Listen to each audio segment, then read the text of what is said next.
Alors, comme je vous ai dit tout à l'heure, j'avais l'immense privilège de rencontrer Jocelyna Dubuc, que j'ai la chance de connaître depuis maintenant une vingtaine d'années. Donc, soyez pas surpris si on se tutoie dans l'entrevue, parce que ça fait plaisir vraiment de te revoir, Jocelyna, et que tu aies accepté de faire cette entrevue, d'avoir cette conversation avec moi. Ici, vous êtes en onde avec Claudie Pfeiffer du Centre Emballons-nous, qui éducatrice somatique et fondatrice de la méthode Emballons-nous, et j'ai le plaisir de rencontrer Jocelyna qui est la fondatrice et aussi la PDG du Spa Eastman, où nous nous trouvons actuellement dans la belle salle à manger. Alors bonjour Jocelyna. Bonjour Claudie. Je souhaitais en fait te proposer une conversation autour de la thématique du blog qui est en train de voir le jour, qui s'appelle Vieillir sans rétrécir, un blog que j'ai créé. Autour de cette question, donc toi, ça fait plus de 41 ans maintenant que tu as fondé le Spa Eastman, mais je m'adresse aussi à toi en tant que femme de 71 ans. Quand je dis vieillir sans rétrécir, ça t'évoque quoi? Hey, c'est une grosse question, ça, vieillir sans rétrécir, parce qu'effectivement, à partir de 50 ans, on peut voir tout à coup, le corps commence à changer, tout ça. Et regardons ça, le dos se courbe un peu et on s'en rend pas trop compte au début. Puis à un moment donné, on réalise, oh, il faut faire de quoi? Sinon le corps, hein, il vieillit. Je vous dirais que sans rétrécir, ça suppose qu'on s'occupe vraiment de soi. Puis ça ne veut pas dire de passer 3 heures dans un gym, c'est pas ça. Mais de développer une conscience corporelle, de donner au corps vraiment ce qu'il a besoin. Et puis ce que j'appelle avoir vraiment besoin, c'est diminuer le stress, apprendre à lâcher prise dans sa tête malgré tout ce qui nous arrive. Hein. On va parler souvent du moment présent, mais est-ce qu'on peut être avec ce qui nous arrive sans se crisper constamment? Puis j'ai une image par rapport à ça. À chaque fois qu'on initie des gens à la thermothérapie, le chaud et le froid. Alors, comme Québécois, on n'est pas si habitué que ça à maîtriser le froid. On a le goût du chaud, mais aller dans le froid, non, ça n'a pas d'allure. Et ce que je vois systématiquement, premièrement, quand les gens arrivent à le faire, ils sont bien après. La peau est vraiment rayonnante, il y a une vitalité. Mais ce qui se passe, ils vont faire le chaud, et là, pour la première fois, hein, quand ils n'ont pas fait le froid, là, ils vont toucher pour voir si c'est froid. Et en touchant pour voir si c'est froid, ils vont faire « Oh non. » Alors, ils rétrécissent, là. Ils rétrécissent. Hein. Et moi, ce que je leur dis, c'est « Allez pas tester l'eau. Elle est froide. Glissez dans ça comme vous entreriez dans un gant très confortable. Posez-vous pas la question « Ah, c'est froid. » Et souvent, on va avoir le réflexe de résister à ce qui est là. Alors que lorsqu'on arrive à rentrer dans le froid sans résister, il y a un état de bien-être qui s'installe. Alors, en fait, c'est aussi ça, rétrécir. C'est résister à ce qui nous arrive, résister à ce qui est là. Et quand on arrive à l'accepter, bien, il y a un état de bien-être qui se place. Et ça commence dans la tête. Alors, cette histoire de rentrer son corps dans l'eau froide sans résister, c'est un exercice incroyable. Puis on peut voir tous ces patterns, comment on résiste, comme si on était pour avoir moins froid en résistant. Et je pense que c'est une belle image de la vie aussi, c'est pas en résistant. Est-ce que ça serait justement le parallèle que tu fais par rapport, tu donnes un exemple par rapport à l'eau froide, résister, pas résister. Est-ce que ce serait un parallèle que tu ferais par rapport au processus de vieillissement? Tout à fait. C'est là. On est tous dans cet immense chemin. On ne l'a jamais fait avant, mais c'est la vie qui est faite comme ça. Du premier jour, de toute façon. C'est pas du premier jour qu'on commence. On ne sait jamais qu'est-ce que ça va être le prochain pas. Et c'est tout un art d'apprendre à couler dans ça, à ne pas résister et en même temps prendre les outils pour que ça se passe bien. Et personnellement, mes outils, ça a été de développer des approches physiques. Je pense à ce que tu fais comme exercice. Je pense à Eccentrix. je pense au yoga. En fait, développer une conscience corporelle qui va faire que on n'est pas tout le temps en résistance. Et cette résistance-là commence tôt. Je vois des fois des gens qui conduisent leur auto, ils tiennent le volant là, comme s'il était pour s'envoler. On peut-tu se détendre tout en faisant ça? On peut-tu pelleter la neige? Je me souviens d'un exercice que tu enseignes. Utiliser tout son corps.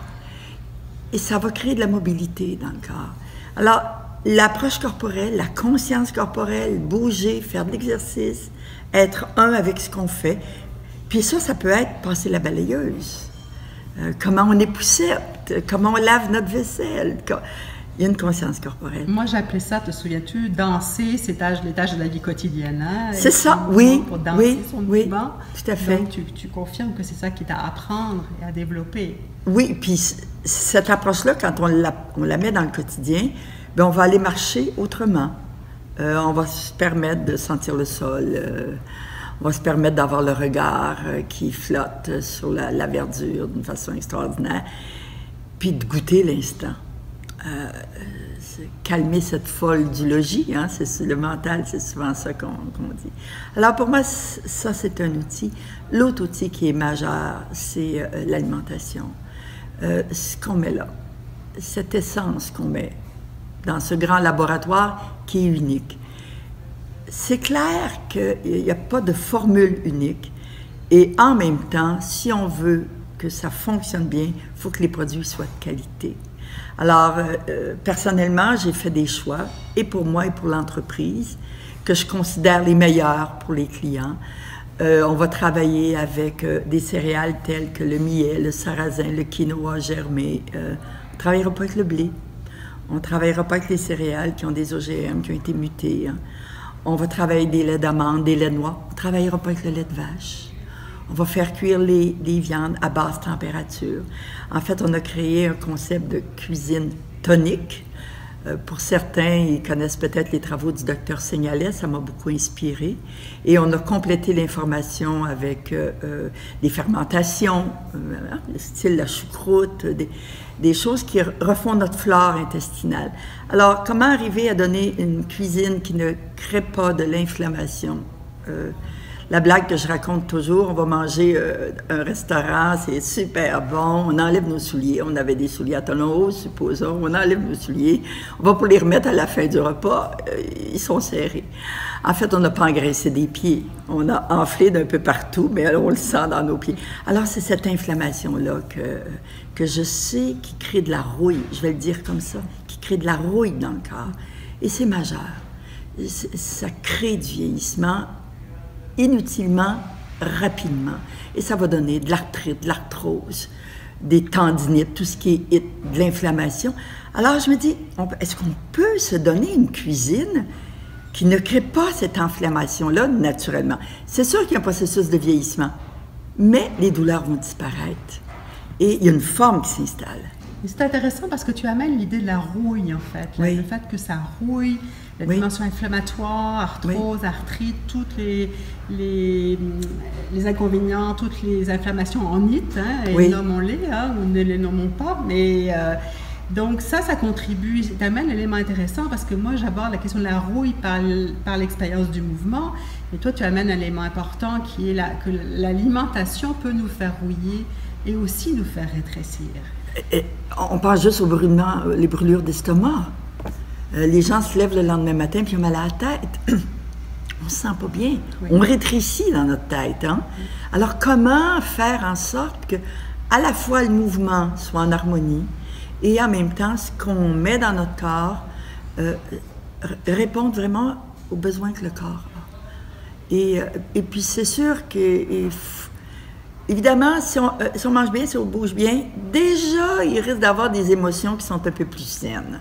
Puis au-delà de ça, il faut s'occuper aussi de ce qui se passe entre nos deux oreilles. Quand tout à coup, on se coince dans nos peurs, les reconnaître, mais bouger, pas se scléroser dedans.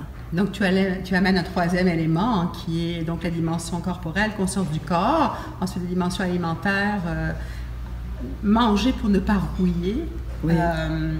Et le troisième élément que tu es en train d'aborder, c'est se connaître au niveau émotif, au niveau émotionnel. Oui. Peux-tu en dire un petit peu plus par rapport au vieillissement, puis au vieillissement sans rétrécir? C'est qu'on se rend pas compte comment est-ce que souvent on tourne en rond dans nos pensées. On répète des mécanismes constamment et on essaie de sortir de ça, mais on continue de tourner en rond. Il y a un livre, moi, qui m'aide beaucoup, qui s'appelle « Rien ne va plus, tout est possible ». Et c'est de Denise Noël. C'est une approche très intéressante, très grounded, très dans le ici maintenant, et ça nous donne des outils pour se rapprocher de soi-même. Parce que souvent, on se compte des blagues, on joue des tours, on s'en rend même pas compte. On est rentré dans des mécanismes, et puis on a une couleur très particulière de s'exprimer, de vivre les choses, qui nous font pas de bien. Et cette approche-là nous aide à démasquer des mots qui ne nous font pas du bien, des façons d'être qui ne correspondent pas à ce qu'on souhaite le plus profondément.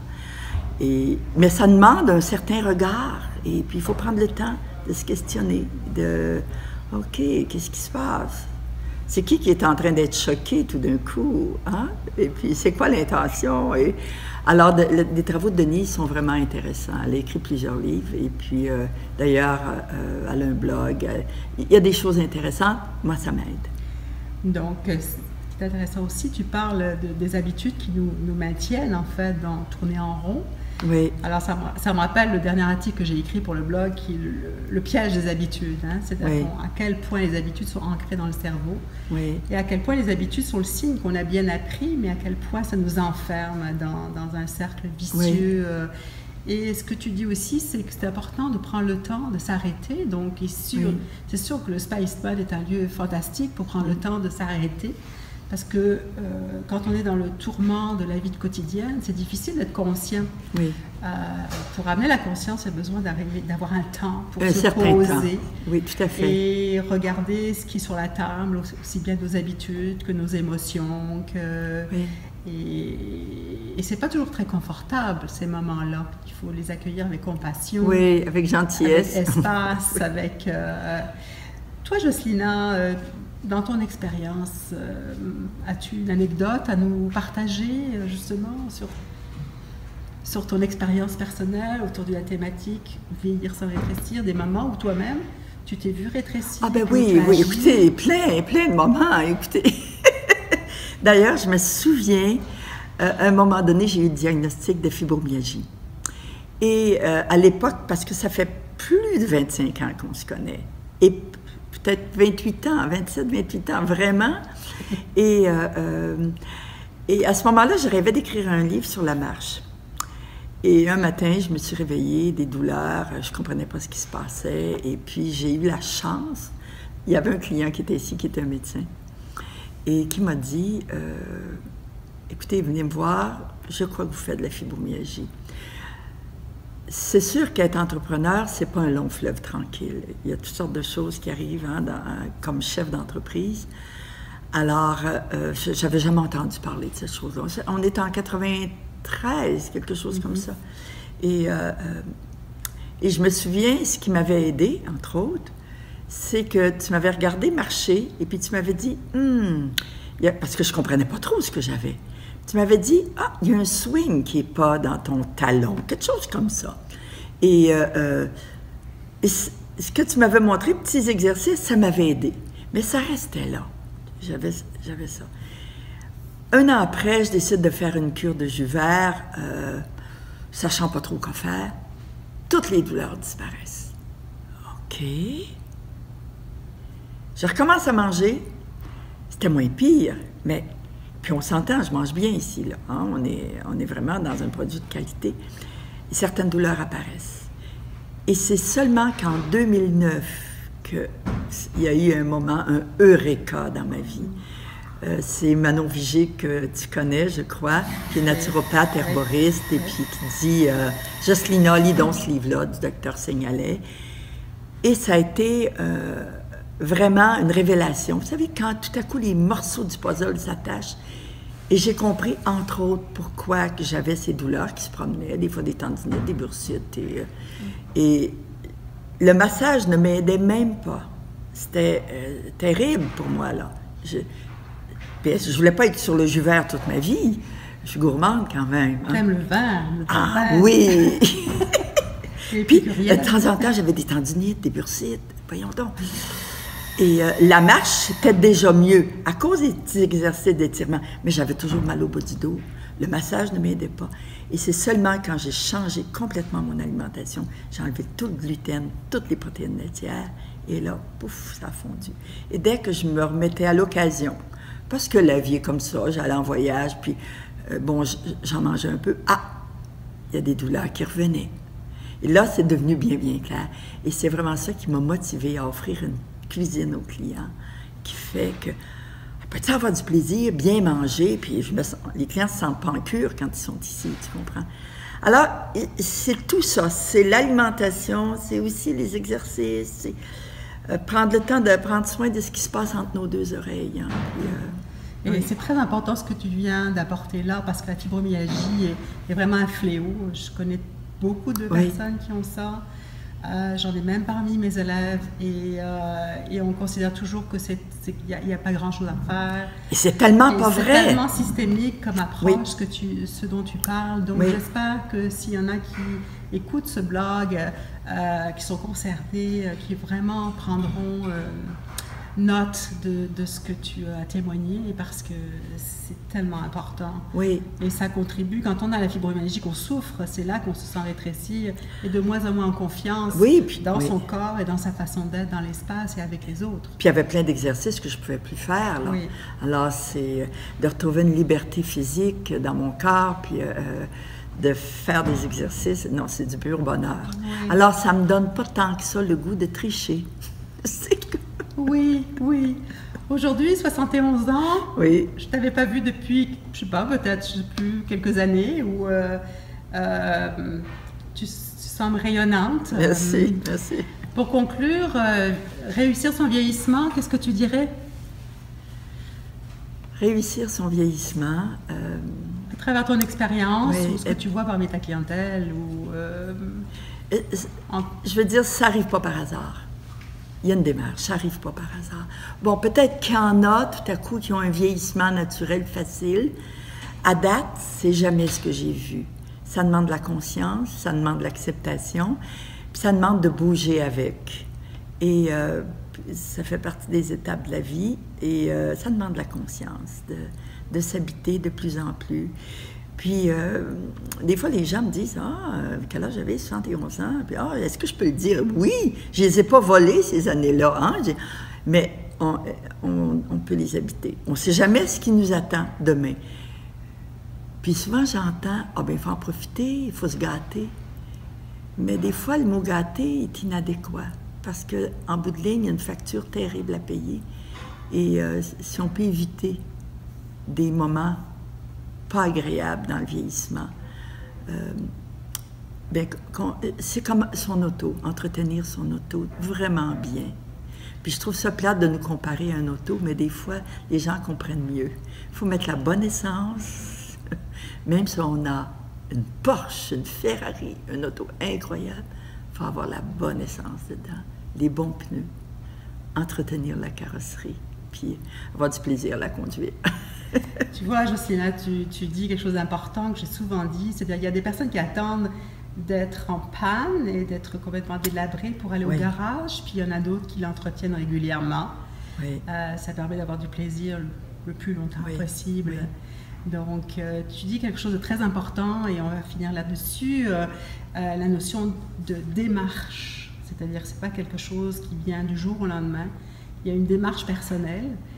Et autant au Spice Band qu'au Centre Emballons-nous, à un moment donné, il y a une démarche, puis c'est certain qu'ici, c'est un endroit incontournable pour approfondir toute démarche qu'on doit avoir. Oui, il y a toute une équipe qui entoure tout ça. Je vais me mettre face à la caméra pour terminer, et je vais juste te remercier infiniment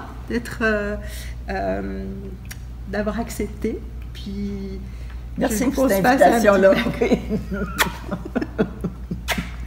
Au plaisir. Au plaisir de